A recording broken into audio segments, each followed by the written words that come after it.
Dani, pela sua disponibilização em pleno sábado, né? Acordando cedo, fico muito grata.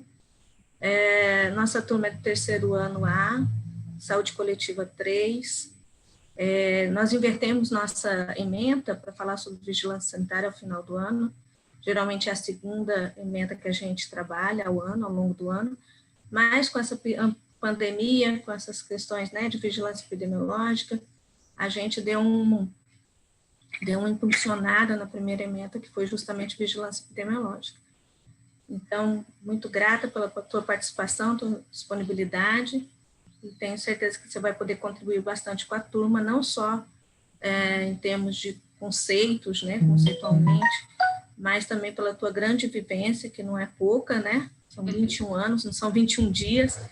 Então, você sabe realmente a construção da vigilância sanitária, como é que se deu em nível nacional e principalmente em nível municipal. Então, muito obrigada. Quando você quiser, estamos à sua disposição. Então, tá, vamos começar, né? Primeiramente, obrigada a você. Isso iniciou a convite da doutora Régia, né? Vocês trabalham na educação há muitos anos e eu valorizo muito essa situação, né? Eu acho que nós temos sim que investir na educação, porque acredito que é o único caminho, né, viável para um país mais digno e mais contundente perante o contexto mundial que nós estamos vivendo. Então, é como você falou, eu sou a Daniele, sou especialista em algumas situações, e principalmente em infecção hospitalar, pela USP, ok? Sou fiscal de carreira, passei com 18 anos, e estou como assessora técnica de vigilância em saúde, né? E nos foi pedido para dar um panorama geral de vigilância sanitária no Brasil, e eu venho fazendo contextualização nacional, estadual e municipal nesta ordem, ok? Espero que todos gostem da nossa conversa. A vigilância sanitária, eu sempre digo que ela é um bichinho que, depois que a gente fica picado por esse inseto da vigilância, a gente não consegue mais ficar curado, né? Então, a vigilância ela é apaixonante. Então, vamos lá.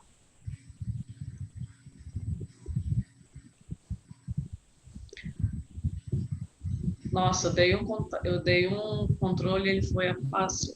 Então, aqui nós vamos trabalhar inicialmente com a linha do tempo, ok? Da história da vigilância sanitária no Brasil, o contexto geral desde do século retrasado, desde 1800, né? Então, que no Brasil foi criada a Diretoria-Geral de Saúde Pública, com o decreto 2449, aí veio em 1920 como um departamento nacional, ele saiu de uma diretoria para um departamento, aí em 23 ele veio trazendo o Regulamento Sanitário Federal, que acredito que vocês, enquanto alunos do terceiro ano, já saibam esse contexto de regulamento sanitário. Nós temos o RCI, que é o Regulamento Sanitário Internacional, que está sendo muito usado nesse momento da pandemia, e no Brasil foi criado o nosso regulamento em 1923, né? De lá para cá houveram algumas mudanças, mas tem que seguir o rito da internacional, porque é como se fosse uma constituição. O Regulamento Sanitário Internacional é a constituição internacional da regulação sanitária no mundo, e cada país faz esse regulamento, não pode sobrepor o regulamento internacional, ok? De acordo com a sua realidade sanitária local, ok? Aí vem passando pela criação do Ministério da Educação e da Saúde, eram 2 ministérios juntos, certo? Em 42 foi criado o Serviço Especial de Saúde Pública, porque diante daquele contexto sanitário na época no Brasil, era necessário ter um segmento só para tratar de saúde pública, porque a demanda era grande, certo? Aí, em 53, houve a criação do Ministério da Saúde, houve a separação entre o Ministério da Saúde e da Educação. Em 61, Código Nacional de Saúde, que cada estado e cada município hoje não é um código de saúde, ora é código sanitário que eles falam, ora é código de vigilância em saúde, conforme cada esfera administrativa, porque cada esfera administrativa tem o seu poder e a sua competência, não infringindo, portanto, as legislações estaduais, se o âmbito for municipal, e nem a legislação nacional, ok?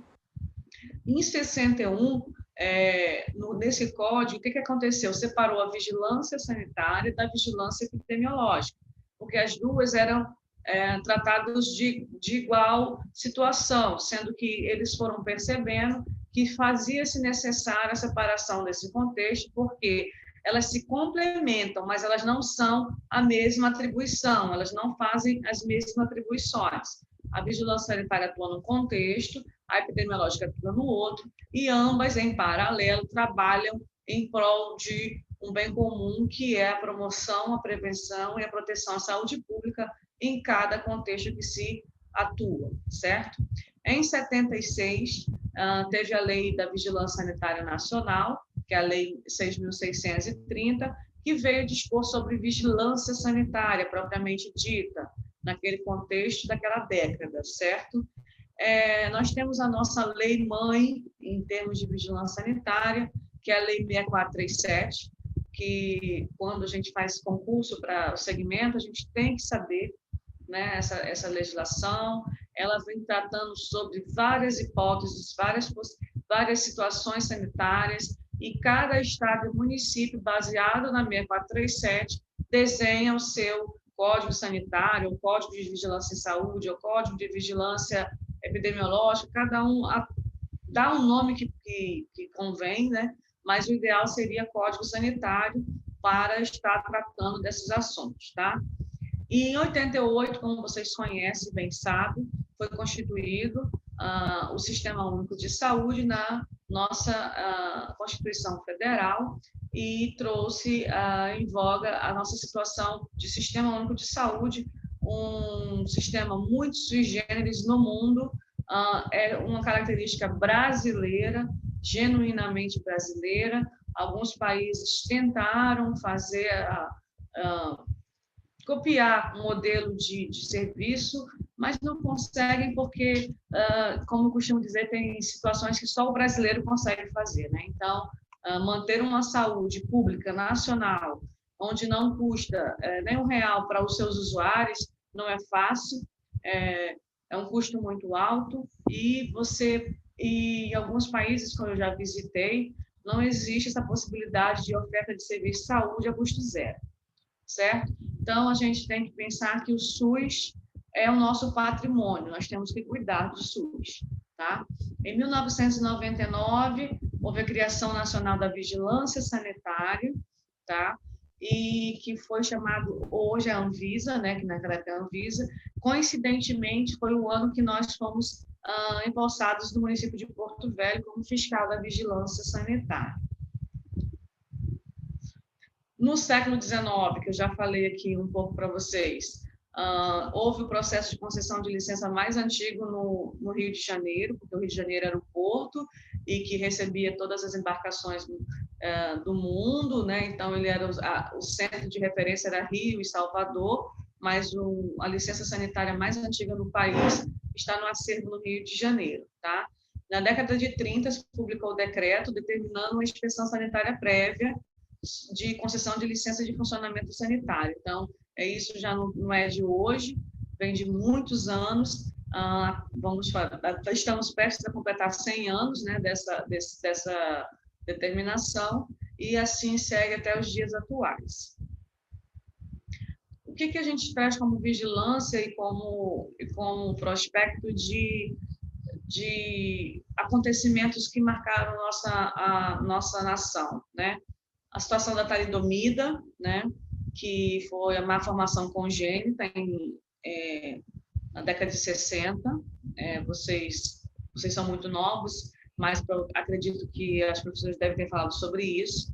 O Césio 137, que foi em Goiânia, que descartaram de forma errônea esse lixo químico radioativo, e os usuários daquele lixão, entre aspas, foram manipular errado, e houve toda aquela contaminação e óbito pela questão da contaminação do césio. o serviço de hemodiálise de Caruaru, em Pernambuco. Eu estive visitando depois dessa tragédia, é muito triste, porque parece que está enraizado, né, no ambiente, né? Então, assim, é uma situação bem triste mesmo. Os medicamentos falsificados, que resultou em muitas mulheres gestantes sem querer, né, ficar gestante. Então, essa situação foi bem agravante, que toda hora saía nos jornais nacionais, nos jornais do Brasil, enfim. E a criação da Anvisa, existe uma fragilidade do sistema, a gente não pode deixar de falar sobre isso, porque como as esferas são autônomas e não conversam muito entre si, então existe essa fragilidade. O ideal seria um sistema consolidado, único, não sendo verticalizado. E aí, até hoje, ainda a gente sofre com algumas situações em relação ao nosso sistema. E existe a situação dos produtos e serviços de saúde e de interesse à saúde que contempla a situação da vigilância sanitária como um todo. Eles são bem quietinhos assim, ninguém pergunta. É porque eles vão fazer as perguntas ao final da tua apresentação. Ah, tá. Porque na outra turma era o contrário, tá bom.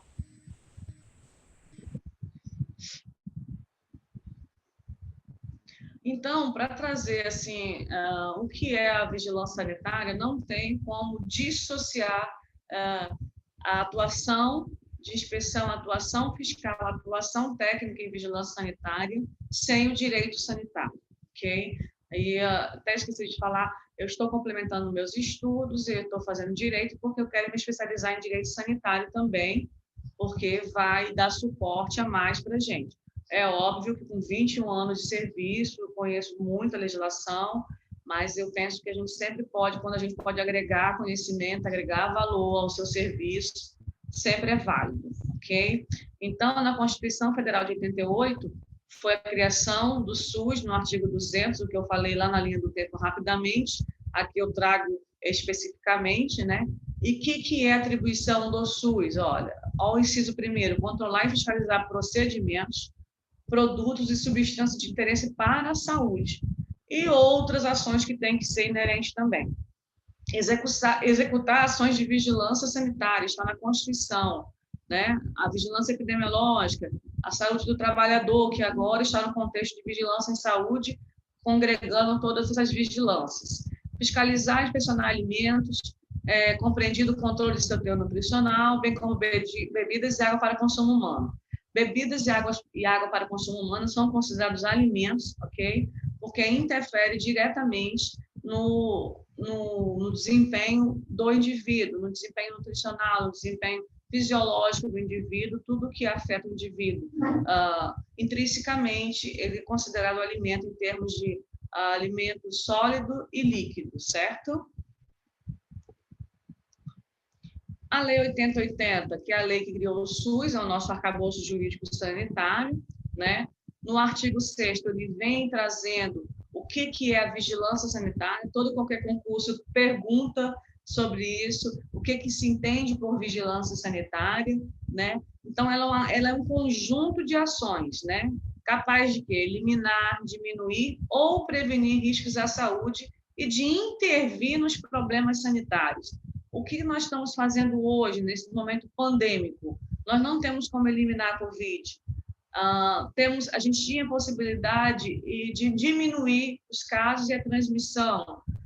Nós estamos conseguimos em determinado tempo, agora está voltando o aumento de casos. Então, nesse aumento de casos, nós vamos ter que intervir novamente para tentar diminuir a transmissão e o número de casos consequentemente, porque depende da dinâmica territorial, depende da dinâmica da população, como está se comportando em determinada situação. Então, como nós nunca vivemos neste século uma pandemia desta magnitude, nós temos que nos adaptar à situação que nos é apresentada diariamente. Como nós trabalhamos na vigilância, saltou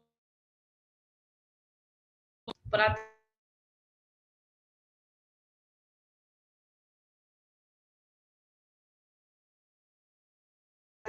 minha voz está saindo, que deu aqui o microfone está com defeito.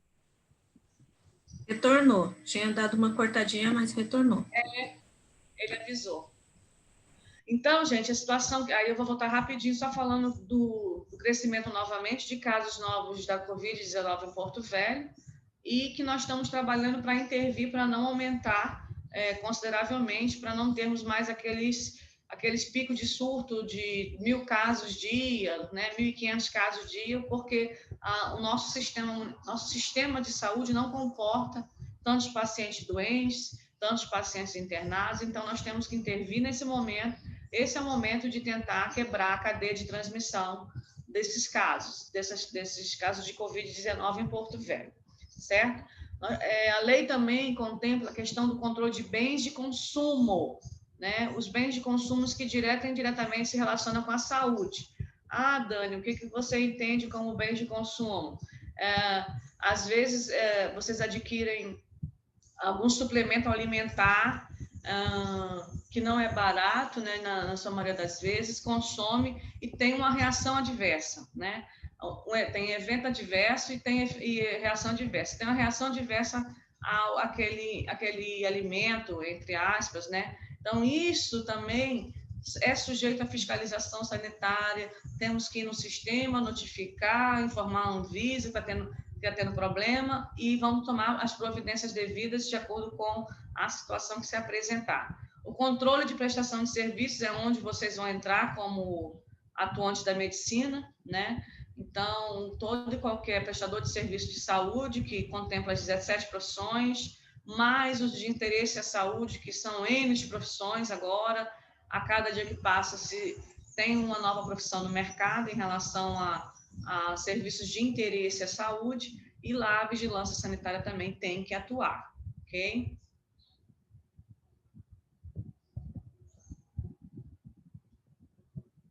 Não está passando.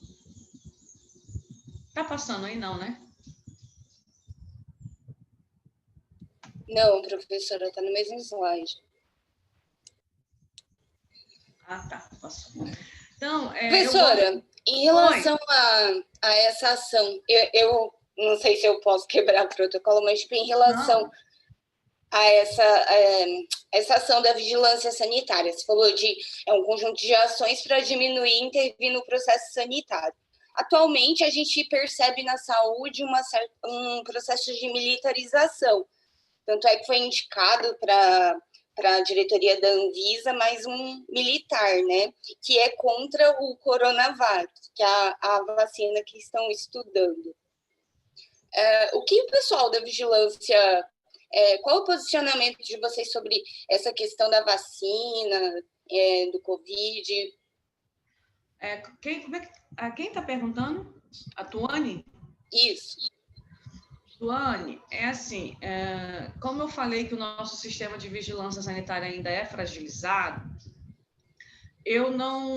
não existe estudos científicos comprovados que essa vacina, o coronavírus... Qual é da indústria? Qual indústria você está falando? São 3 indústrias comprovadas. Eu estou dizendo que nem é o posicionamento do diretor que indicaram para a Anvisa, é um militar e ele é contra, né? Ele se posicionou contra o... Mas ele é contra, a situação pessoal dele, ele não está falando enquanto Anvisa, enquanto instituição, certo? Isso, certo. Mesmo porque ele não pode fazer isso, porque a instituição é uma situação, é CNPJ, e ele é pessoa física. Agora, se a instituição soltasse um documento e falasse assim, não, baseado em todas as evidências científicas, esta vacina X da indústria Y não está de acordo com a característica internacional sanitária, né? E não poderá ser comercializada no Brasil. É uma situação. Agora, ele dizer, pessoa física, e dizer que é contra a vacina, que é contra a venda da vacina, é um direito que cabe a ele, mas não pode nunca dizer que isso é um ponto passivo da instituição, ok? Enquanto não se apresentar evidências científicas do malefício da vacina, ele não pode falar isso, ele pode falar enquanto pessoa física. É lógico que existe, sim, com essa fala, Dani, mas essa fala que ele está fazendo vai influenciar o consumo ou não de tomar a vacina, certo? O presidente da Anvisa disse isso, por que eu vou tomar a vacina, né? Então, eu sou muito de... Eles têm que demonstrar a evidência científica do malefício da vacina. Se eles não apresentarem essa evidência, eles, eu estou dizendo, a instituição, os técnicos, quem leva a instituição à frente, não são só as pessoas que estão em cargos, as pessoas que estão na liderança, são os técnicos que são para sempre, que fizeram concurso e estão ali naquele cargo para levar a instituição à frente. Então, eu sempre falo isso. Então, a fala dele é essa, sim, pode intervir na disponibilidade da população em tomar a vacina, sim, mas enquanto não houver uma determinação científica e uma evidência, a gente não pode tomar como verdade a fala dele, entendeu? Isso eu estou falando enquanto pessoa física também, técnica de vigilância sanitária. Enquanto não houver nenhuma evidência científica, essas falácias, essas discussões ainda não têm cabimento, certo? Por quê? Qual é a primeira medida de prevenção no país? É vacina. Né? Então, a nossa obrigação enquanto vigilância, enquanto sistema de saúde público, é pregar pela vacinação, certo? Desde que a vacina tenha eficiência e eficácia acima de 99%. Né? Não é assim que está na ciência, não é assim que está na literatura? O contrário não é benefício. Agora, eu não posso dizer para você como é que está a situação desses estudos, porque a todo momento sai um estudo novo, inclusive a Anvisa ela tem um banco de dados só de evidência científica, tá? E nessas evidências pode estar já relacionada à situação da vacina. Como eu não olhei ontem, essa semana eu não olhei porque eu estou em processo seletivo de um processo para entrar em mestrado, eu não olhei, mas pode ser que tenha alguma novidade em relação à vacina. Você sabe me dizer se houve alguma novidade de segunda até ontem? Não, professora, não. Mas era justamente em relação a essa questão mesmo. E você foi esclarecedora, dizendo que o que prevalece são essas evidências científicas, independente dessas pessoas que tomam as lideranças desses cargos falem falácias ou não. Exatamente. Obrigada. Exatamente, tá? Essa é uma posição que a gente tem sempre que tomar como profissional, como cidadão, né? Tem muitos que falam assim, eu não conheço a evidência científica, tudo bem, mas existem muitas pessoas estudando no Brasil e no mundo inteiro. Nós temos profissionais de excelência na Fiocruz, nós temos profissionais de excelência na Anvisa, que não estão em cargos e são técnicos de carreira. Então, devemos acreditar, sim, nesses técnicos. Nós temos profissionais de excelência na Fiocruz Rondônia também, então, tem muita gente estudando para isso. Então, eu, como pessoa física, agora vou falar como técnica, Daniele, desvinculada de instituição. Eu acredito no antiviral, eu não acredito numa vacina agora, certo? Uma vacina depende de muitas coisas, mas se um antiviral vier, vai ser tão bom quanto, porque não foi assim com o Tamiflu? Provavelmente eles vão conseguir chegar no antiviral antes da vacina, porque a vacina exige muitas testagens e, pelo que me consta, até semana passada estava tendo efeito adverso com óbitos, inclusive. Então, nesse momento, ainda é muito melindroso, certo? Esse posicionamento, Dani, pessoa física. Atendi a sua pergunta, Tuane? Totalmente, muito obrigada. De nada. Então, assim, eu gosto muito de estudar com esses mapas mentais, é uma metodologia fácil, visual e, de preferência, com cores, tá? Então, esse mapa não foi eu que fiz, ele é da Unifesp, certo? Agora, existem vários programas de mapa mentais na internet. Na minha época não existia nem esses programas, era à mão mesmo. Eu acho que a Angelita também foi da época nós somos da época da mão. Eu e a Angelita, a gente tem uma metodologia de estudar muito legal. É tudo muito escrito, nossos cadernos se acabam rápido, porque a gente escreve, está tudo registrado. E eu penso que vocês devem fazer o mesmo para compreensão de algumas matérias que vocês não têm tanta afinidade, ou que, eu não gosto de fisiologia, eu não gosto de estatística, em algum momento vocês têm que estudar, mas eu acho legal para compreensão e absorção do conhecimento. Quais são as ações de vigilância sanitária? São 3 verbos no infinitivo que a gente busca, a gente tenta sempre trabalhar com isso, que é eliminar, diminuir e prevenir, né? E o que isso visa? Intervir nos problemas sanitários decorrentes de quê, gente? Do meio ambiente, da prestação de serviço. Espera aí só um minutinho que deu um problema aqui. E da produção e circulação de bens, certo? Para quê? Abrangendo o controle de quê? Bens de consumo, todos os bens de consumo e prestação de serviço. Isso tudo envolve o quê? A situação de vamos trabalhar a questão de saúde pública, certo? Estou tentando passar aqui.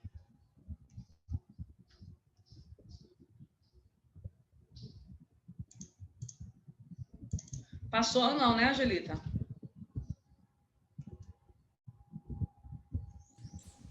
Não, Dani, não passou, não. Não sei por que ele está passando. Deixa eu ver como não.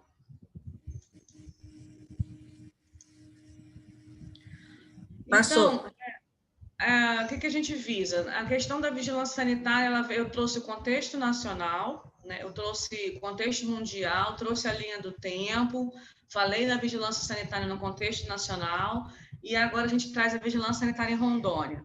A vigilância sanitária em Rondônia, ela começou a ser uma autarquia em 2002, tá? E ela agora não, já tem 18 anos, ela é Agência Estadual de Vigilância em Saúde, e ela congrega todos os segmentos: a vigilância sanitária, a vigilância em saúde do trabalhador, a vigilância epidemiológica e a vigilância em saúde ambiental. É deste modo que nós estamos operando no nível de Porto Velho também, ok? É o mesmo desenho, é a mesma completude de ações que a gente realiza. A Agência Estadual de Vigilância em Saúde, ela é responsável por quê? Pela regulação sanitária dos serviços de alta complexidade, né? Hospitais, bancos de sangue e hemodiálise, apenas as altas complexidades em Porto Velho, ok? E em Porto Velho, qual é a nossa competência?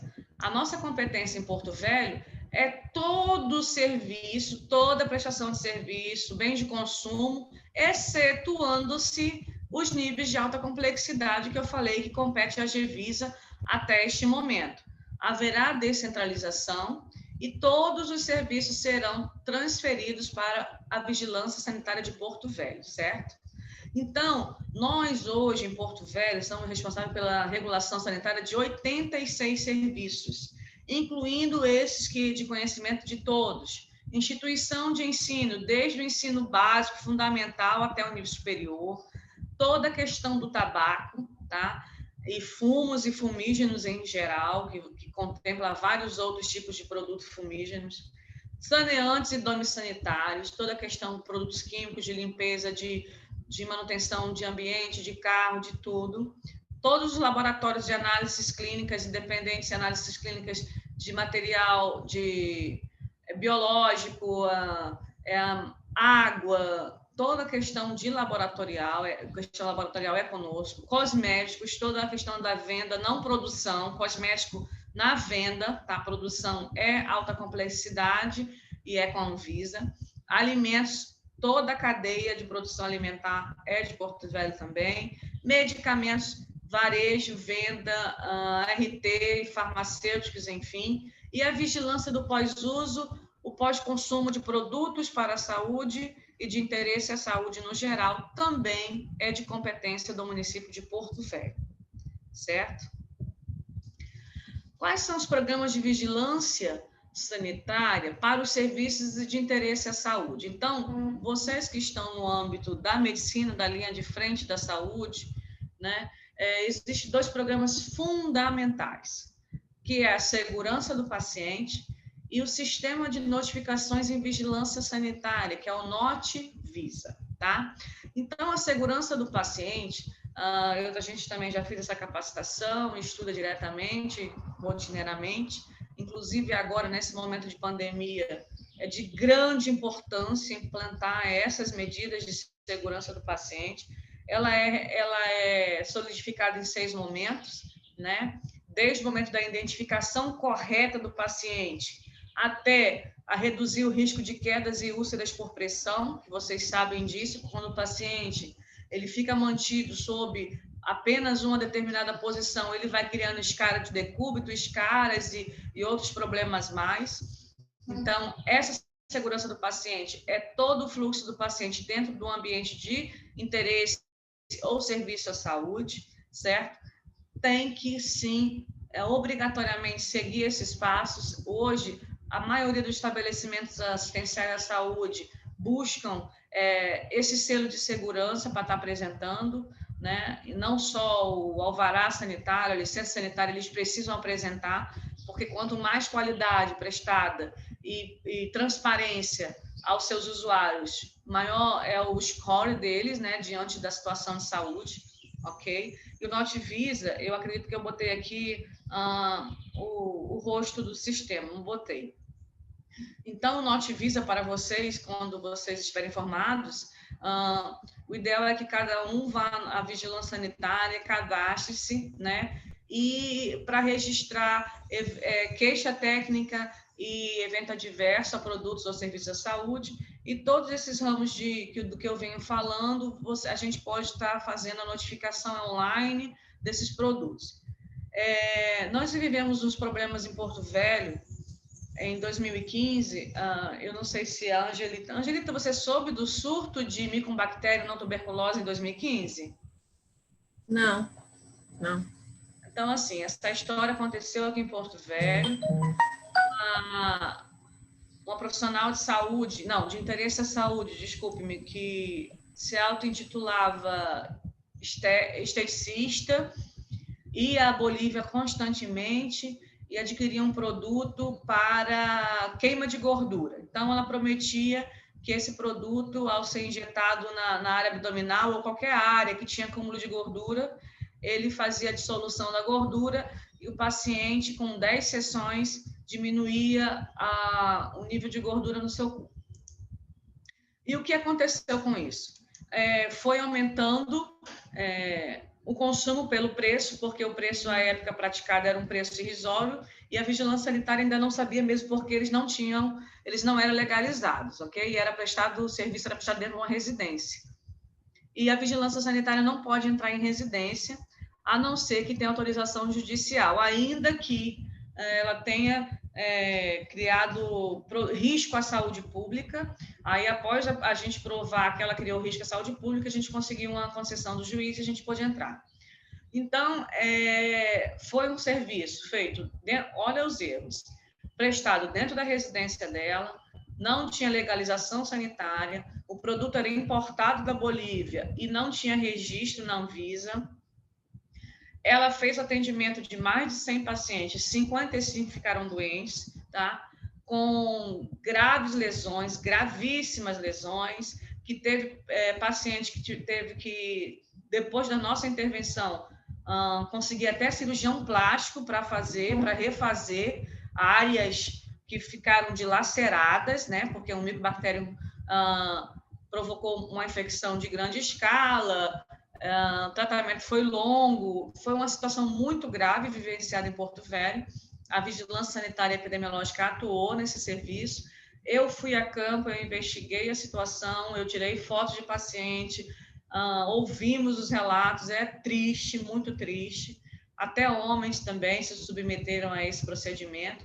Então, a gente pensa e reflete como que a indústria da beleza, né, que eu falo, a indústria da beleza, a busca inconstante pela beleza, a busca inconstante pela perfeição do corpo, pela perfeição do rosto perante as mídias sociais, exigem do ser humano e do indivíduo como um todo. Então, o Brasil hoje, ele é o segundo maior produtor de cosmético do mundo.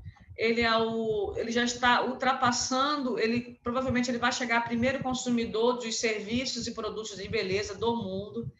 Então, a gente tem sempre que pesar essa situação. Até que ponto vale a pena se submeter a tantos procedimentos estéticos, inclusive cirúrgicos, em busca da perfeição, em detrimento da sua própria saúde, certo? Então, nesses destaques, eu tirei esse print da tela na quarta-feira. Nos destaques de quarta-feira do Notivisa, a gente tinha alguns problemas, né? Inclusive, vocês podem ver aí, eu não vou nem ficar falando, que tem marcas de altíssimo gabarito no Brasil, conhecida internacionalmente, com problemas de funcionamento, tá? Então, a influenza A, ela entrou no Notivisa porque a partir do surto de 2009, né? Então, hoje nós estamos vivendo a pandemia do coronavírus. Em algum momento ela vai deixar de ser pandemia para ela ser endemia, ela vai ser endêmica, ok? No Brasil, ela vai se tornar endêmica como se tornou outros vírus gripais. Quando ela se tornar endêmica, provavelmente ela vai compor esse sistema de vigilância sanitária para notificação. Neste momento, como a pandemia ainda está vigente, não teria condições de criar um subsistema dentro do Notivisa. Então, a gente trabalha com ESUS-VE para vigilância epidemiológica e, a posteriori, provavelmente, a gente vai trabalhar com a notificação da questão do coronavírus para notificação de antivirais, como eu já falei para vocês, que eu, como técnica e algum tipo de experiência que eu tenho, provavelmente esse antiviral deva ser lançado antes da vacina com mais eficácia e eficiência. É lógico que tudo pode mudar, tecnologia, a gente sabe que as indústrias estão em guerra para produzir esses insumos, né? Mas vamos aguardar as cenas que virão a seguir, né? Estou esperando eu estou confiante no antiviral, de fato. Ok? Deixa eu passar aqui. Quais são as nossas demandas? São N's, que eu já falei para vocês, além de denúncias e reclamações, o Ministério Público, juizados especiais, federais e estaduais, delegacias federais e estaduais, os conselhos de classe, que vocês vão fazer parte da medicina, o controle social. Então, a vigilância em saúde, ela tem que estar envolvida em todas as suas demandas diárias, demandas de pandemia, além das demandas externas que rotineiramente a gente faz, ok? Existem situações que a gente vai para a delegacia de polícia, ou federal, ou estadual, a gente chega lá no plantão 9 horas da noite, sai 5 horas da manhã, porque ainda não desenrolou o boletim de ocorrência. Então, a gente vivencia tudo isso, não é fácil, mas é gratificante, porque a gente sempre está trabalhando e buscando a promoção da saúde pública. Então, eu faço isso com muito amor, muito carinho, nunca reclamei do meu trabalho, eu acredito que é um dos trabalhos mais importantes do Brasil, trabalhar a tríade de prevenir, proteger e promover a saúde da população, né? Então, o que a gente pode fazer, seja a mudança que você quer para o mundo, se você pode mudar o seu local, você mude para a melhoria de todos, né? Do território que você vive, dos seus amigos, dos seus parentes. Então, eu sempre digo que o sucesso não se alcança sozinho, né? Eu agradeço a quem sempre me apoiou na vida profissional, a Régia me recebeu na vigilância, a Angelita, que eu convivo diariamente no trabalho, ela esteve no Estado por muitos anos, agora retornou para a gente, graças a Deus. Acredito que a gente vai continuar junto por muito tempo, né, Angelita? E a gente vai seguindo, né, nesse caminho que não é fácil, mas ele é muito gratificante e ele traz muitos benefícios à saúde da população. Tenho certeza que isso é só 1/3 do que a gente faz, não, nem 1/3, é só um pouquinho do que a gente faz, e vocês ficariam bem felizes se atuassem conosco no sistema de vigilância em saúde. Muito obrigado pelo convite, obrigada a todos. Estou aberta às perguntas. Ok, Dani, obrigada pela contribuição, pela tua vivência, que não é pouca mesmo, né? Eu já partindo para as perguntas, que eu sempre ouço, né, e sempre nas aulas que a gente tem ministrado sobre vigilância sanitária, a questão do poder de polícia da vigilância sanitária, que é tão questionado, né? É questionado pelo empresário, questionado no sentido de o porquê que a vigilância tem essa prerrogativa, e dentro da sala de aula também a gente tem bastante questionamentos, como se faz isso, em todas as circunstâncias se faz isso, se ela se sobrepõe ao poder de polícia no sentido da polícia militar, em que circunstâncias a polícia sanitária ou o poder de polícia da vigilância sanitária se faz presente e se faz necessária. Então, essa seria uma pergunta para desencadear as demais, que eu acredito que os alunos possam ter.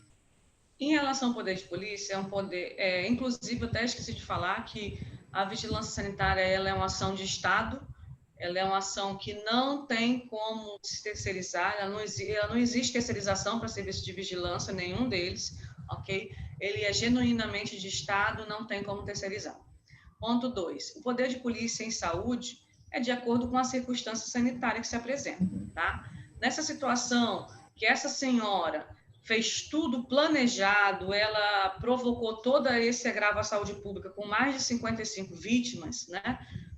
Não tem o que se falar que ela não sabia o que ela estava fazendo, né? Então, ali, nós tivemos que usar, sim, o poder de polícia, houve interdição, sim, houve desdobramento na justiça, e nem pela própria vigilância sanitária, somente pelas próprias vítimas, elas foram fazer boletim de ocorrência, desdobraram na linha judicial, tá? O poder de polícia, ele é inerente porque existe o poder econômico, mas se o contribuinte, a gente chama contribuinte, o setor regulado, incorrer em erros, né, diante de todo o contexto de legislação sanitária vigente, ainda assim, você sabe que o brasileiro, no contexto geral, ele visa o tempo inteiro, a maioria das vezes, o tempo inteiro não, vou retificar, a maioria das vezes, em burlar a legislação. Então, a legislação sanitária não é diferente. A maioria das pessoas entram no segmento de saúde ou de interesse à saúde, conhecem a legislação ou desconhecem a legislação e começam a prestar serviços e que podem trazer risco à saúde pública. Aí tem que entrar o poder de polícia. Não, tem que intervir. Tem que agora suspender esse serviço, porque se você não suspender, você vai matar as pessoas. Então, a saúde pública ela é soberana, ela não existe nenhum outro fundamento no Brasil que se sobrepõe à saúde pública, entendeu?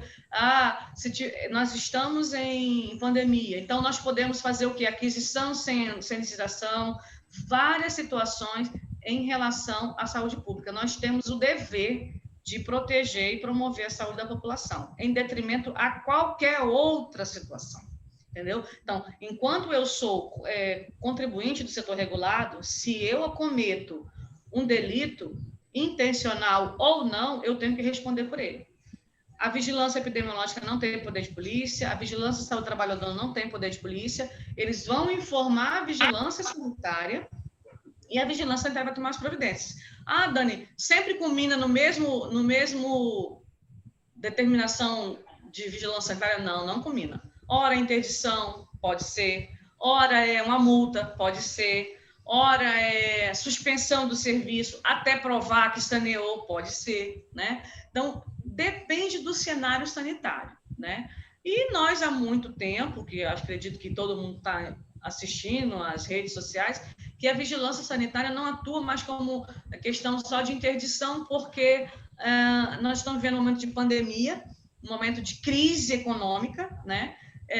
E a gente, graças a Deus, a gente não está recebendo essas denúncias assim tão graves, e nós estamos conseguindo conciliar dentro do que é possível, né, a relação de consumo, de contribuição do contribuinte e de vigilância, né? Então, o poder de polícia é inerente do Estado, não tem como, apenas a vigilância sanitária mesmo que tem em relação à questão de saúde, né?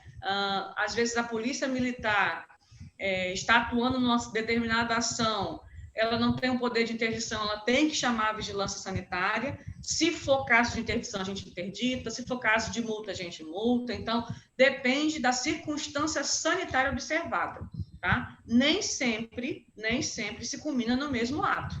Aliás, nunca se culmina. A vigilância sanitária, ela não consegue ser rotina. Cada dia na vigilância sanitária é um dia inédito. Cada situação é uma situação inédita. Não existe, aconteceu isso com a empresa A, aconteceu isso com a empresa B. Não existe, não existe essa possibilidade. Então, há 21 anos eu falo isso, e é isso que me alegra e me motiva todos os dias, né?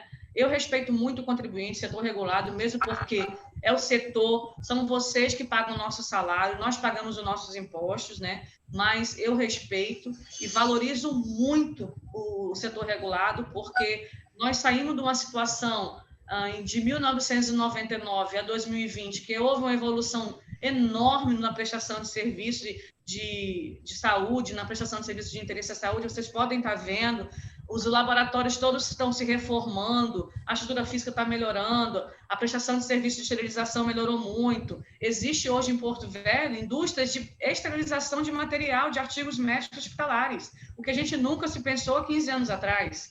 Então, nós estamos evoluindo enquanto capital.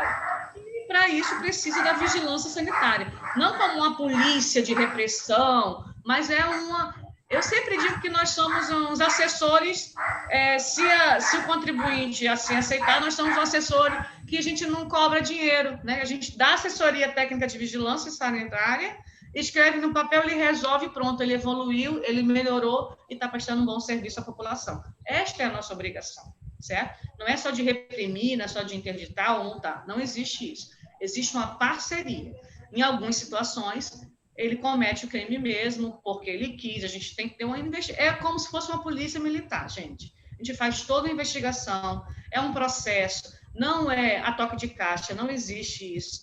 Se vai denúncia, a denúncia virá um processo. Se é processo da empresa, toda a vida da empresa é estudada. Então, tudo isso é muito estudado para fazer as intervenções. Não é chegar e fazer e pronto, ok? Ok, Dani. E pegando o gancho do que você disse também, quando você fala, né, que não é a toque de caixa, né, existe todo um estudo, toda uma investigação, então a gente entende que a vigilância sanitária, ela é um rol, né, de profissionais multidisciplinar, né, no sentido de que tem vários profissionais ali que não só da saúde, que também participam dessa investigação, desse alinhamento, uma vez que você disse também anteriormente que vocês cuidam de 80 e tantas 86, né? Tipos de contribuintes. Tipo de serviço, isso. E daí, pegando esse gancho, em relação, por exemplo, às fiscalizações, né? Que você disse que tem fiscalização e pode haver denúncia ou não. Essas fiscalizações, elas se dão de forma rotineira ou elas só são demandadas a partir de uma denúncia? Não, nós temos vários fluxogramas de serviço, tá? Nós temos rotina, nós temos hoje 3 portas de entrada de serviço de vigilância sanitária. Nós temos a porta de entrada do SIG Fácil, que é o Sistema de Informação Gerencial Eletrônico para empresas que estão abrindo agora e estão sujeitas à fiscalização sanitária. Ela vai nesse portal, ela apensa os documentos, a gente analisa eletronicamente e vai fiscalizar o local. Se ela for baixo risco, já é liberado o alvará de ofício, conforme a legislação. Tá? Nós temos o outro sistema, que é um sistema mais antigo, que a gente veio vivenciando, que a gente não tinha tecnologia avançada para isso, de liberação de alvará fisicamente, vai lá com o processo, faz tudo fisicamente, por quê? Até 2016 a gente não tinha um SIG Fácil, foi implantado a partir de 2017. Então, hoje, o cômputo do nosso arquivo, ele é composto como 90% dos nossos processos são antigos.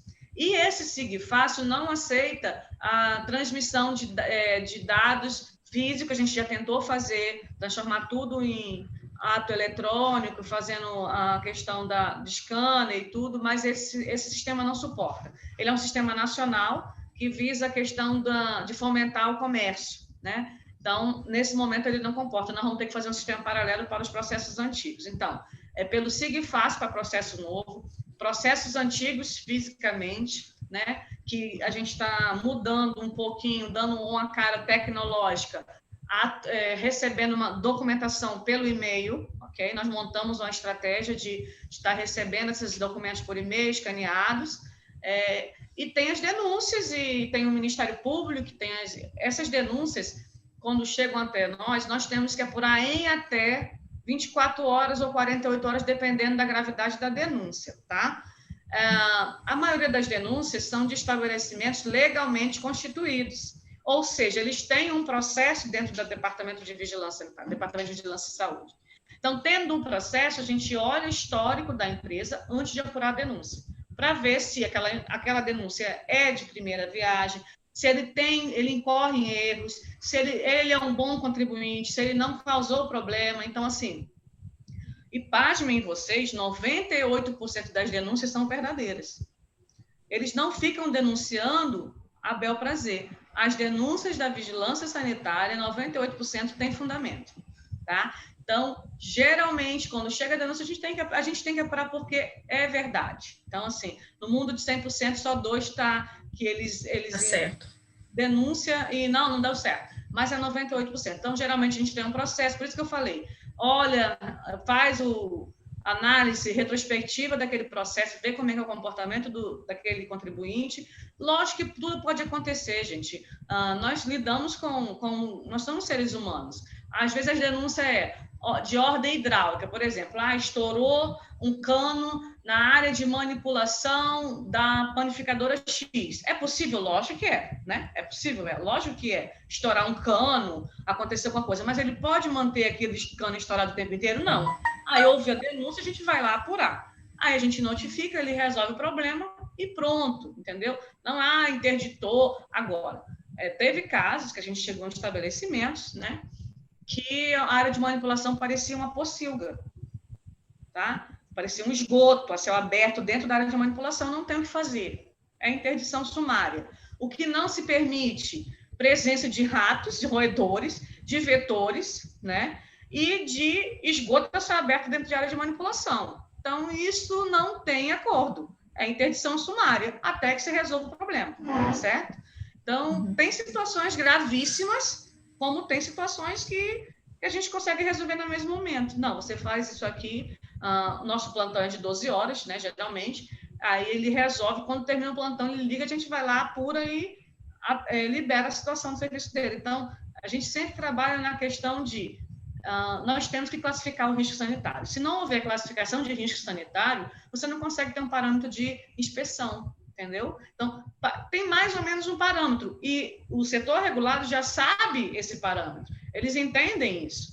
A maioria do setor regulado tem o seu responsável técnico, né?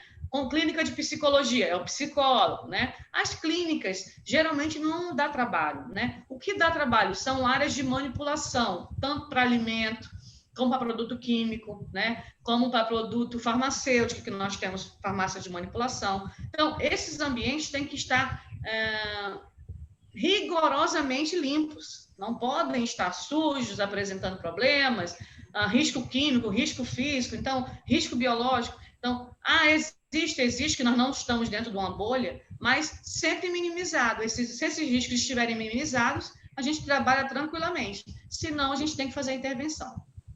É obrigação, inclusive. Tá ótimo.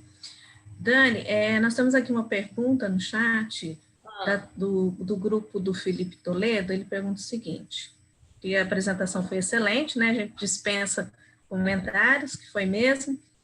Então, o seguinte, a dúvida é, quanto à cobrança do cumprimento das metas de segurança do paciente, daquelas 6 metas? Sabemos que isso acontece todos os dias em diversas unidades de saúde.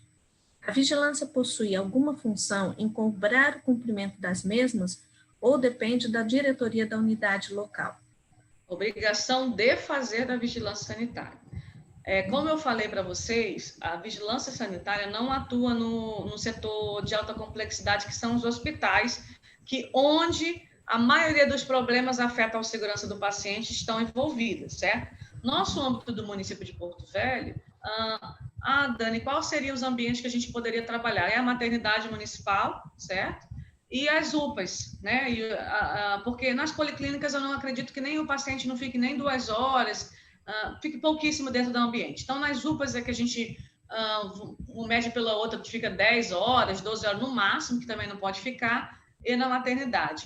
Então, nesses ambientes hospitalares, a Agevisa que atua, né? Até a descentralização, que eu não sei quando vai ocorrer. Então, é obrigação de fazer da vigilância sanitária.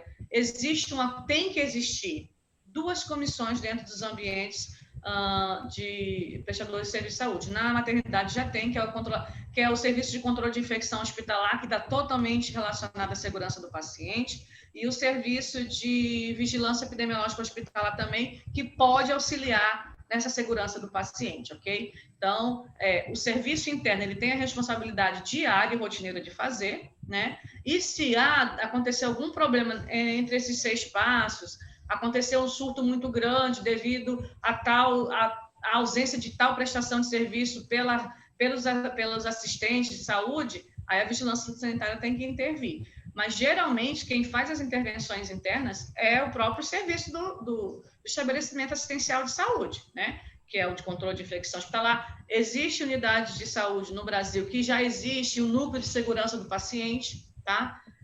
Não posso falar da maternidade porque tem tempo que eu não visito lá, não sei se institucionalizaram esse núcleo, ok? Mas provavelmente já deve estar institucionalizado.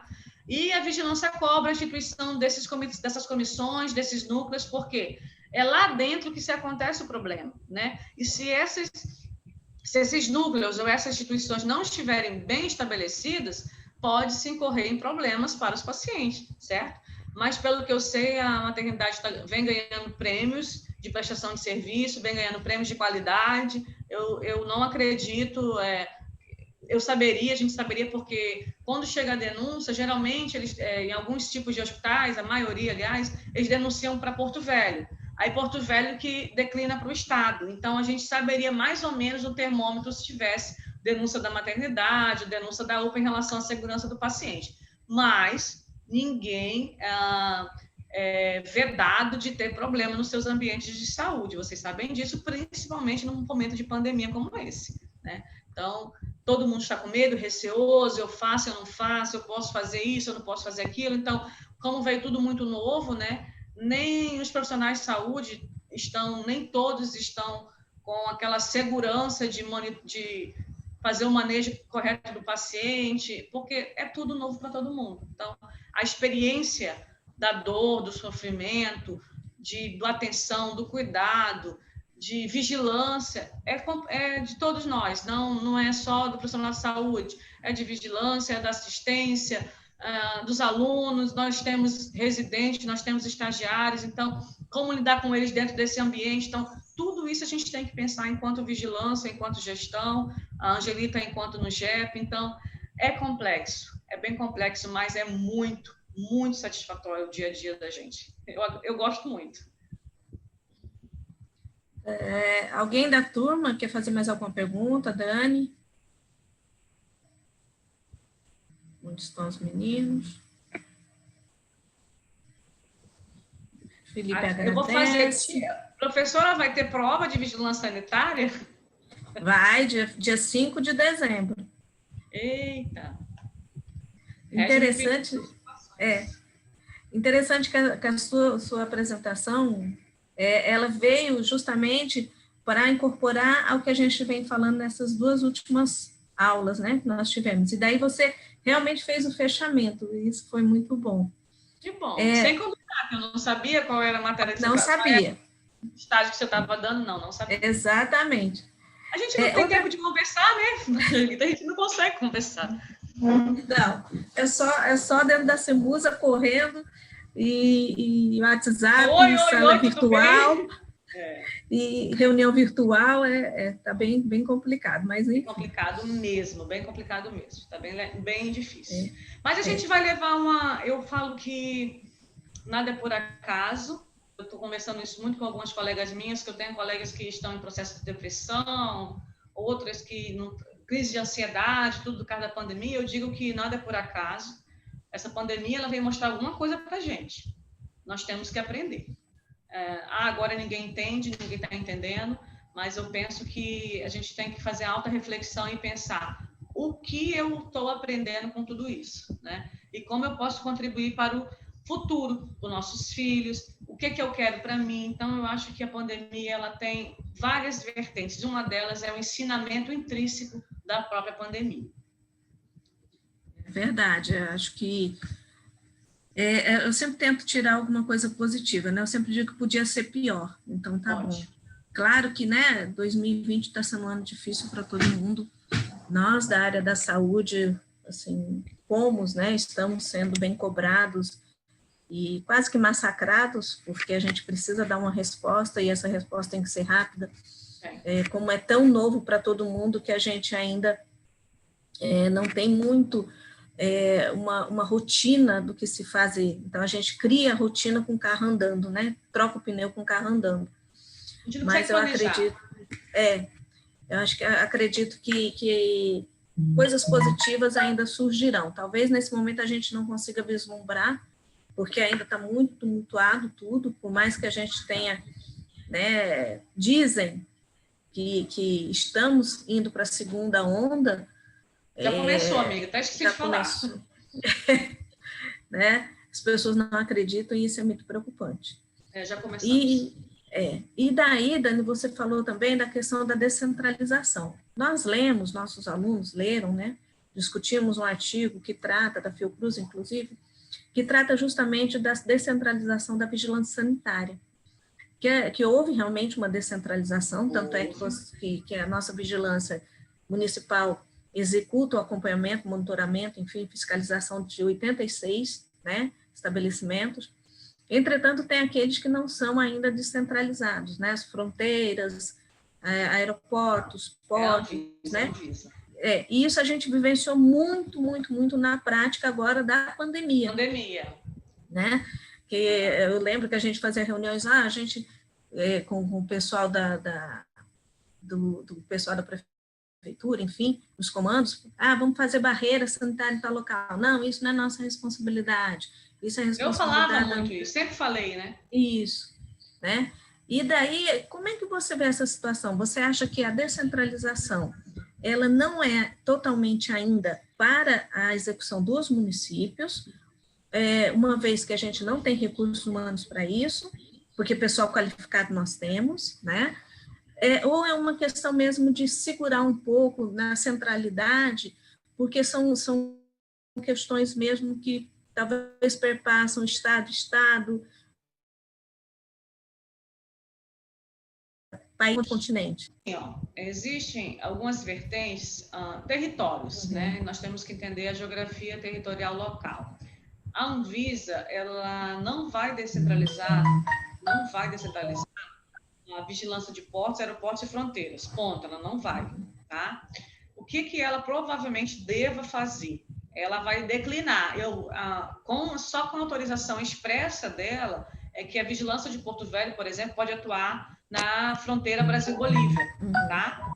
Dentro do território de Porto Velho, porque existe Brasil-Bolívia no território de outro município do estado de Rondônia.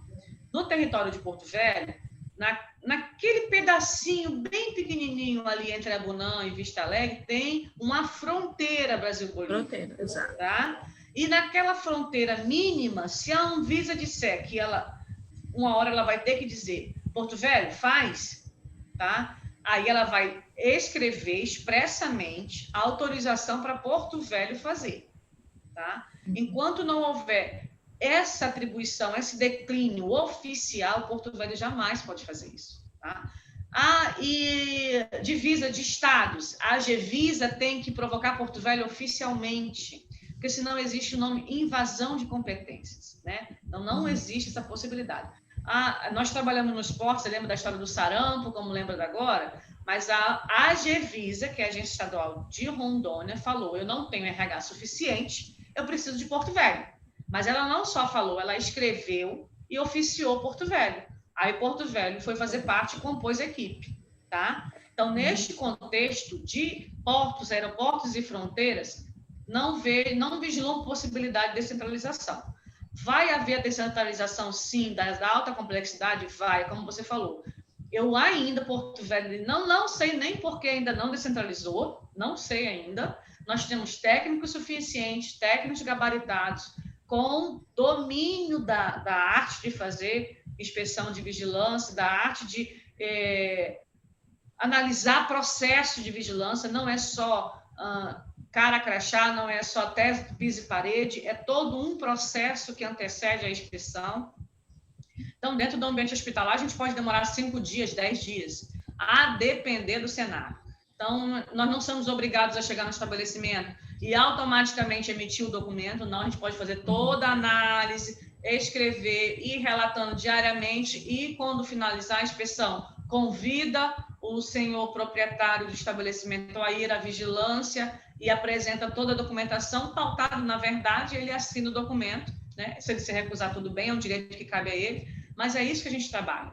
Vai descentralizar a alta complexidade em Porto Velho? Vai, porque é a única capital do país que não assumiu todas as atividades de vigilância sanitária, né? E eu acredito que no meado de 2021, se acabar a pandemia, a gente deve estar assumindo isso, tá? Então, a última descentralização ocorreu em 2011, que foi essa enxurrada de serviço, né? Que nós saímos de um universo de 10 setores para 86, e agora a gente vai absorver toda essa questão de alta complexidade. Eu estou achando que está demorando muito, mas foi sim em detrimento da pandemia. E as capitais do Brasil são obrigadas a fazer todos os serviços. Aí a vigilância estadual ela fica como coordenadora local, porque a maioria dos problemas sanitários ocorre aonde? Dentro da capital.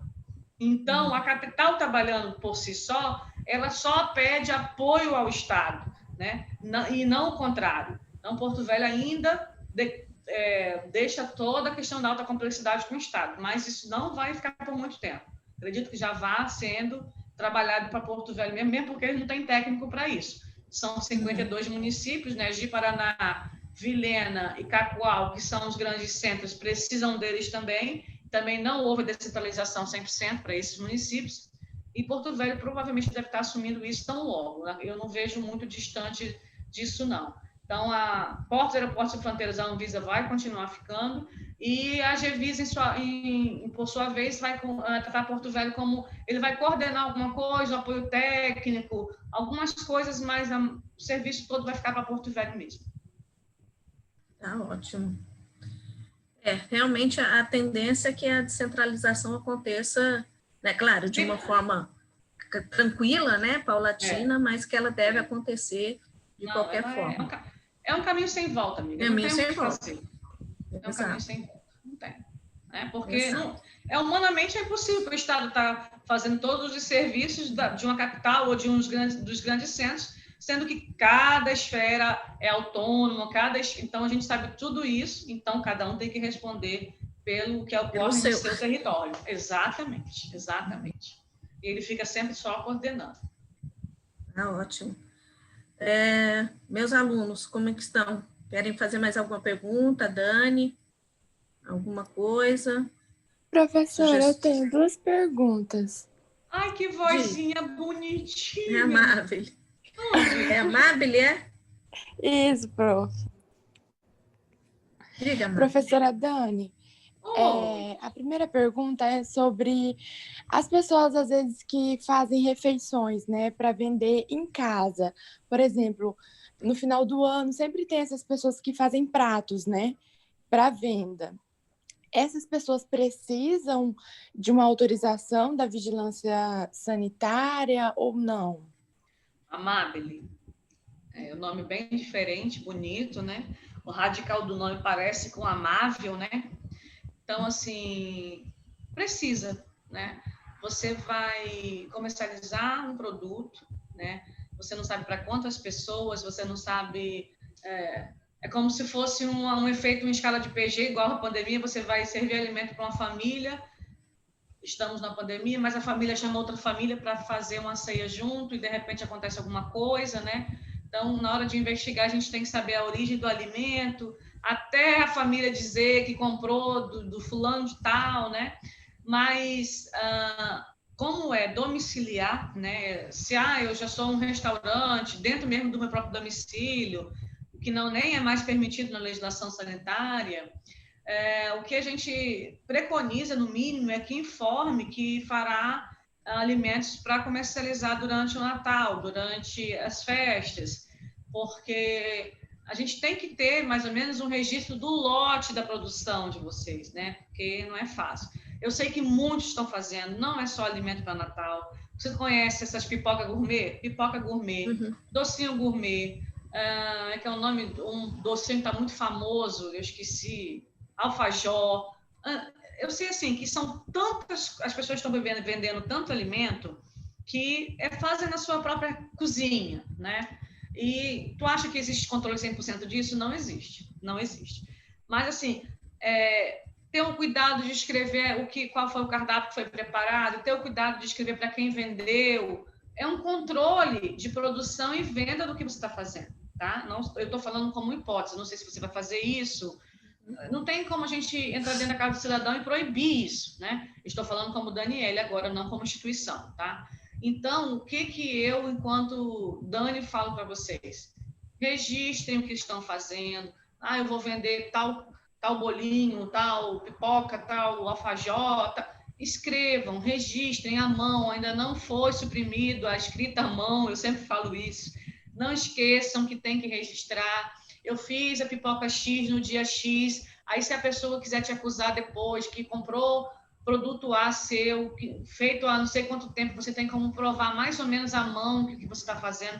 Eu sempre falo, o que a fala, ela passa, o que está escrito não, você está lá, você busca a informação. Eu quero agora tornar o meu comércio legal. Eu sempre disse isso para todo mundo, é legal ser legal, tá? Tem que tentar, dentro do contexto, dentro das possibilidades, fazer aquele seu negócio de uma forma legal. Existe hoje várias possibilidades, não é proibido. Tem a questão do MEI, tem a questão da economia solidária. Então, o Brasil abriu muitas políticas para a produção domiciliar de vendas de alimentos. Então, é buscar o que se encaixa na sua realidade, ou na realidade do seu colega, ou do seu vizinho, e eles se adequam. Quem está apoiando muito isso é o Sebrae, tá? Como um contexto de legalizar toda a situação de uma forma que não paga, parece que não paga mais o primeiro ano, tem vários incentivos, ok? Então, assim, eu penso que, eu não vou fazer isso, eu vou trabalhar apenas no Natal, com vendas de pratos diferentes, então, anotou, registrou todos os ingredientes, registrou para quem vendeu. Isso é o mínimo que, enquanto a gente vendedor, a gente pode estar fazendo para cuidar da saúde do colega, ou da população, ou de quem quer que seja, que vai ser o consumidor direto daquele produto. Beleza, prof. A outra pergunta é sobre, por exemplo, tem pessoas que são acumuladores, né?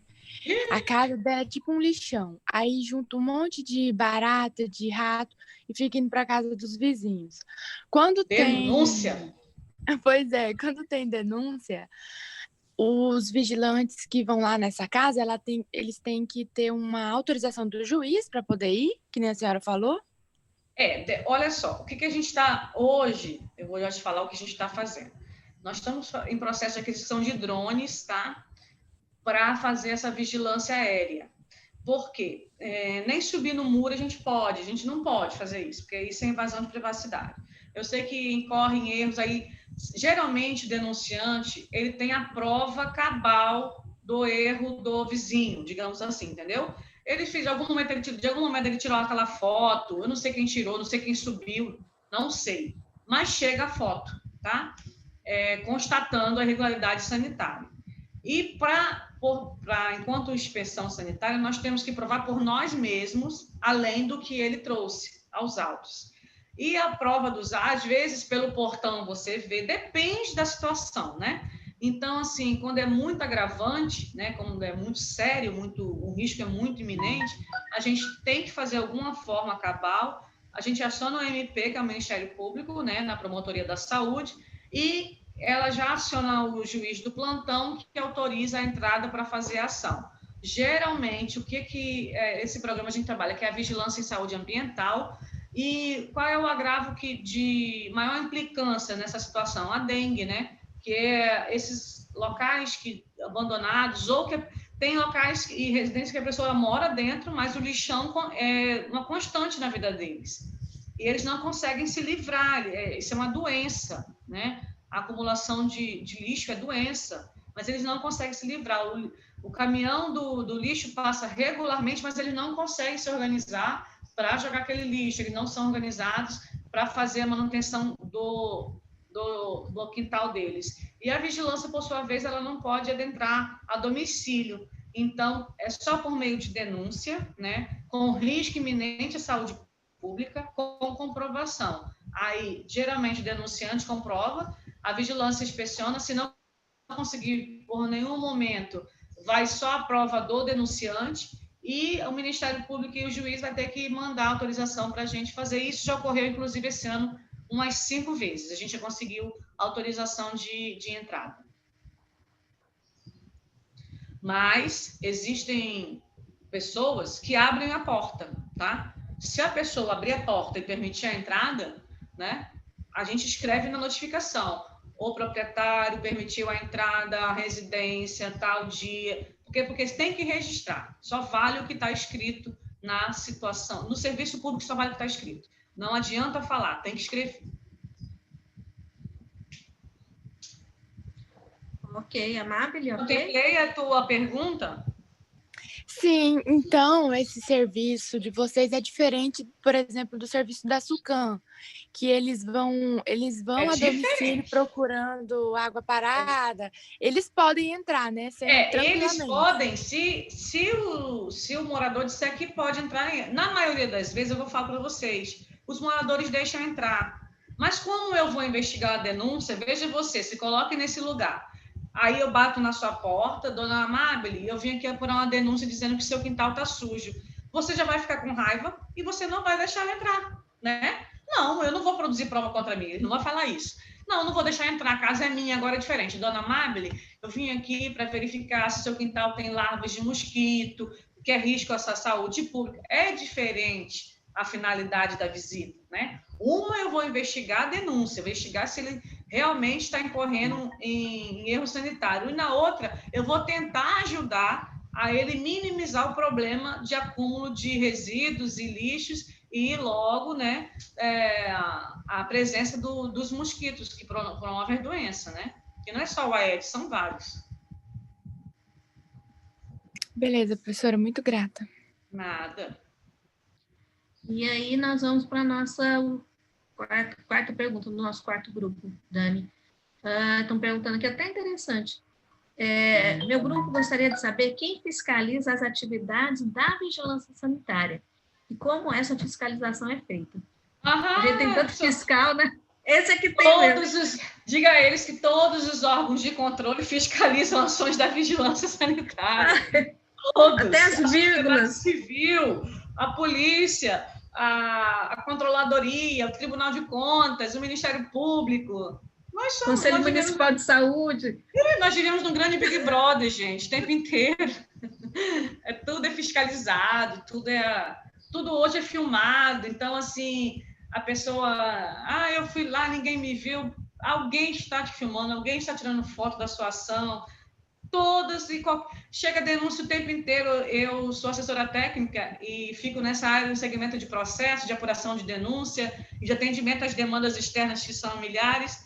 Então, denunciam de tudo, denunciam porque o servidor, não só da vigilância sanitária, o servidor X xingou fulano de tal, lá na unidade Y.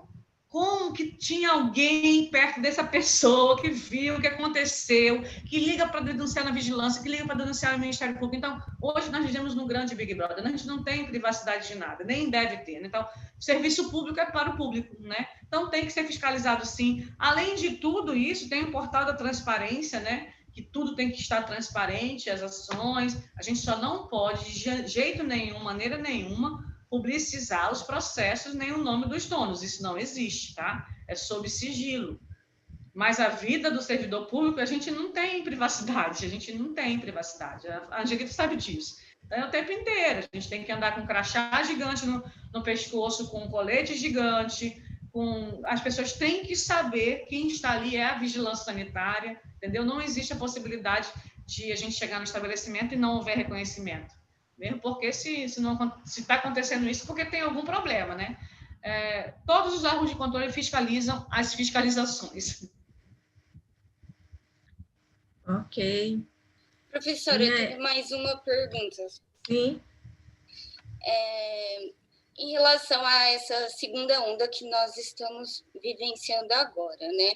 Nós percebemos que em países europeus, por exemplo, a gente teve um prolongamento maior entre a primeira onda e a segunda, que agora está ocorrendo lá com o surgimento do inverno, né? Eu vejo como um ponto muito preocupante, porque se for dessa forma, talvez daqui 6 meses a gente tenha uma terceira onda que possa vir muito mais grave do que essa que vem agora. Eu não sei se são atribuições da vigilância sanitária, mas se for, existem ações sendo pensadas de forma a combater isso. Estão pensando em algum lockdown agora é uma questão meio política também, a gente está com uma eleição, né? E quais são as medidas que vão ser tomadas? O que está sendo pensado sobre isso, a possibilidade de uma terceira onda? Eu sempre falo que o que falta para o brasileiro é a educação sanitária, a educação em saúde, né? Então, nós somos frutos dos nossos próprios erros, né? Se tivéssemos obedecendo o distanciamento social, se tivéssemos obedecendo o critério de ficar em casa, de não aglomerar, de não fazer festa, de não ir para bar, nós não estaríamos vivendo isso agora, tá?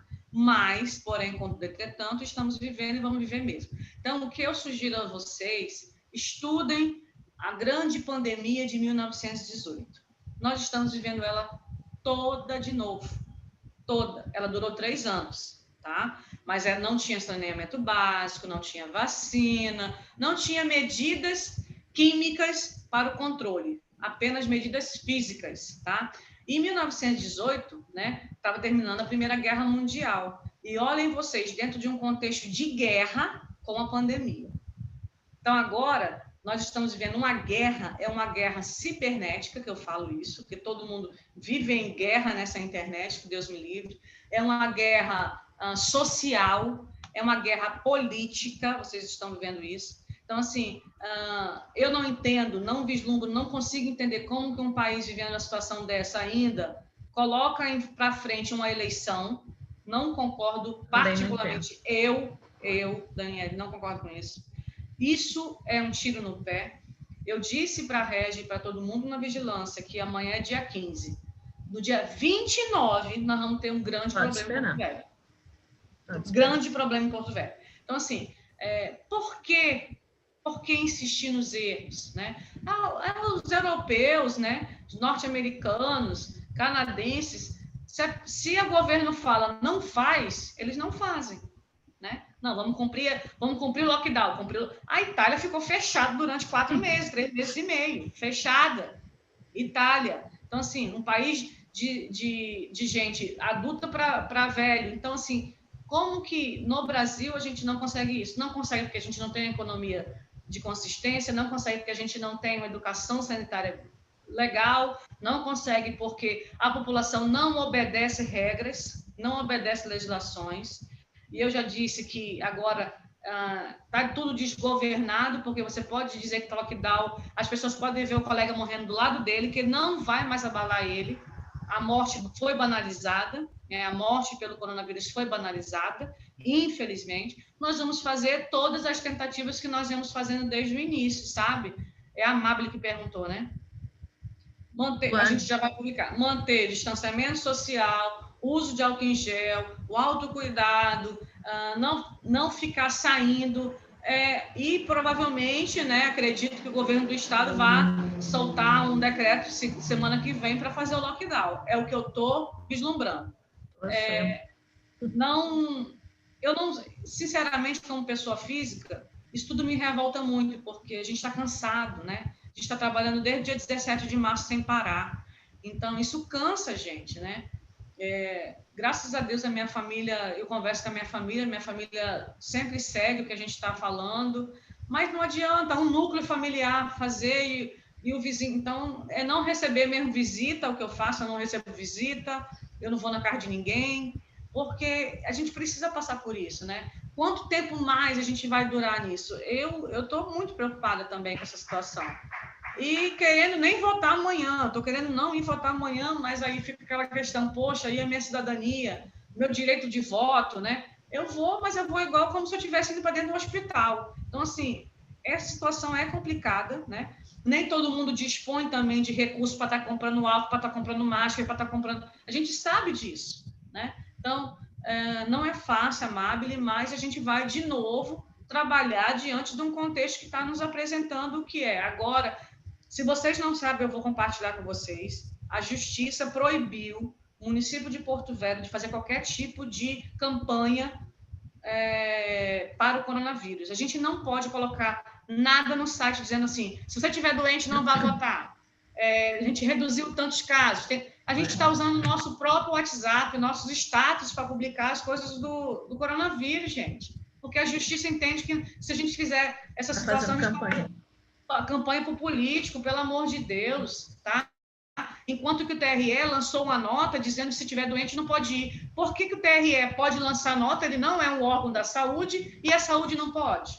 Que justiça é essa? Né? Então, isso é tudo para a gente refletir. Nós estamos cerceados do direito de promover a saúde pública.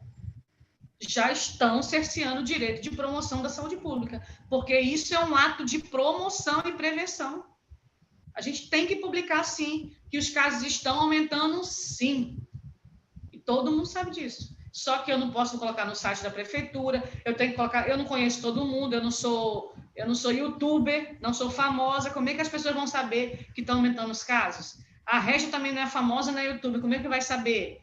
Então, a gente tem que estar sempre pedindo, né, favor, né, Angelita, publica no grupo, fulano. Gente, isso aí é um retrocesso, um retrabalho. Isso inibe o nosso trabalho de vigilância, de promoção, de prevenção à saúde. E é isso que nós estamos vivendo.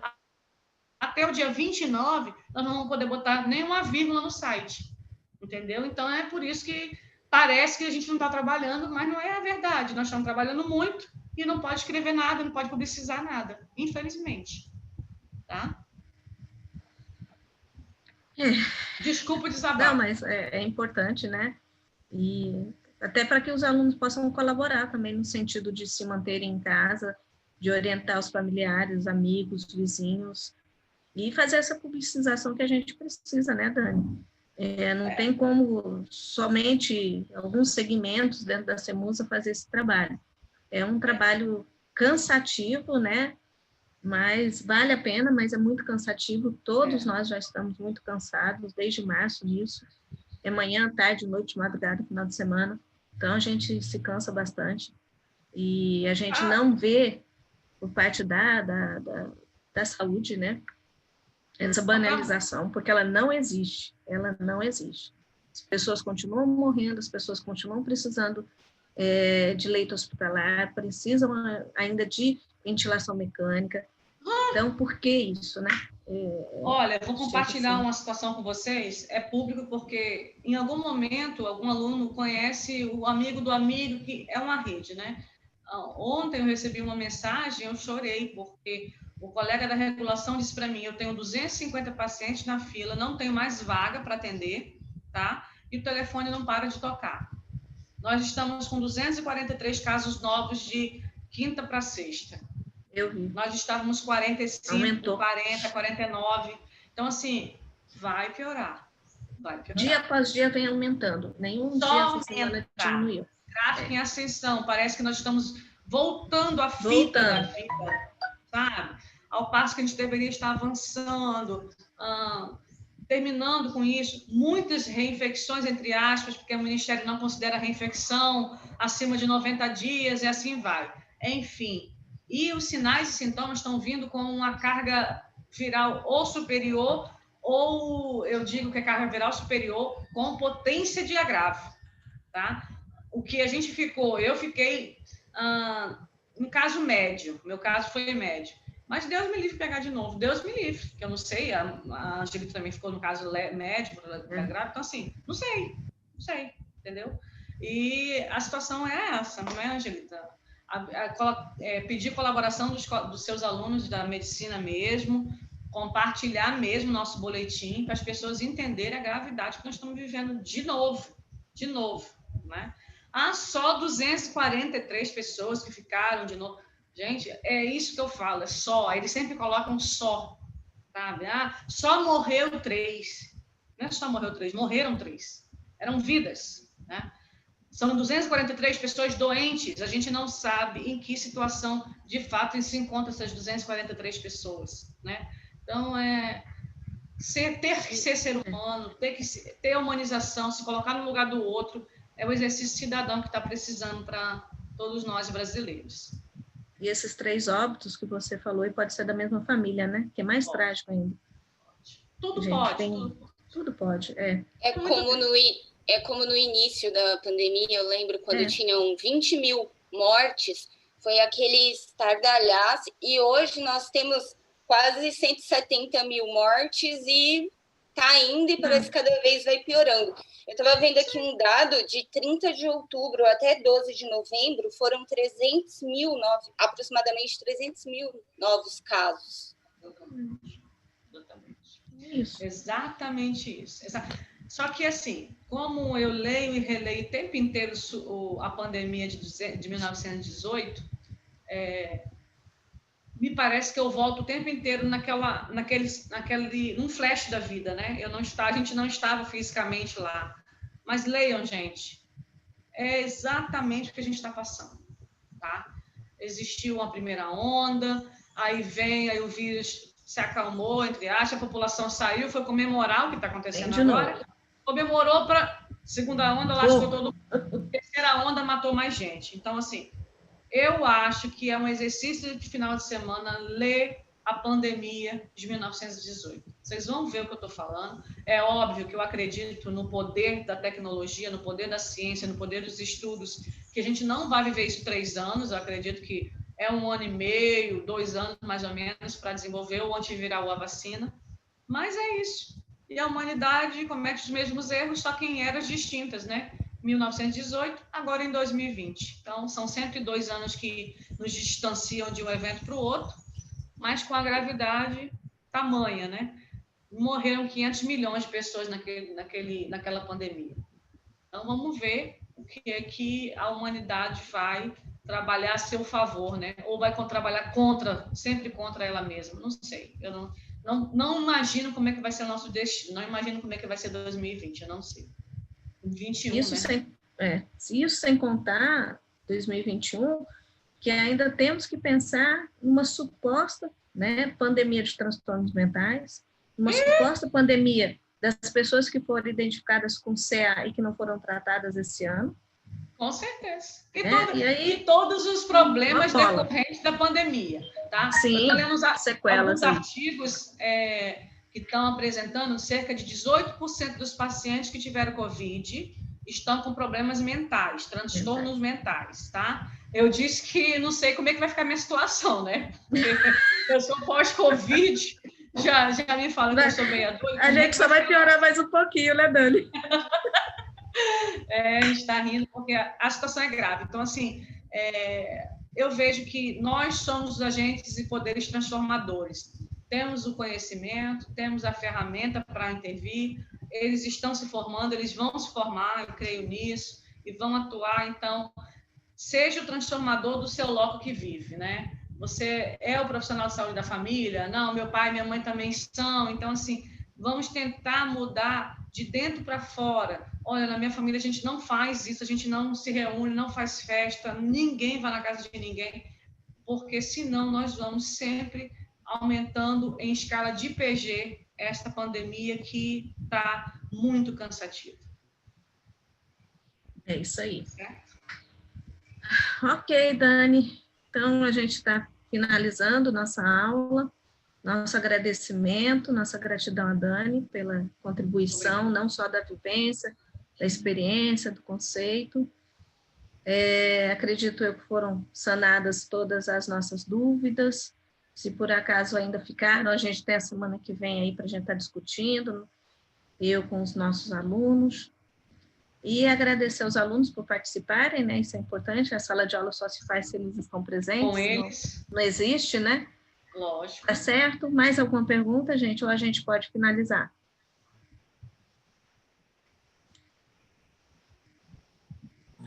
Pode finalizar, professora. Pode, né? Então, tá certo, gente. Muito obrigada. Bom final de semana a todos. Obrigada a Dani, todos. obrigada. E amanhã, votação com consciência, gente. Um abraço, um beijo, amiga. Fique com Deus e bom final de semana para todos nós. Amém. Para vocês também. Tudo de bom. Tchau. Obrigada, professoras. Obrigada. Tchau. Tchau, tchau.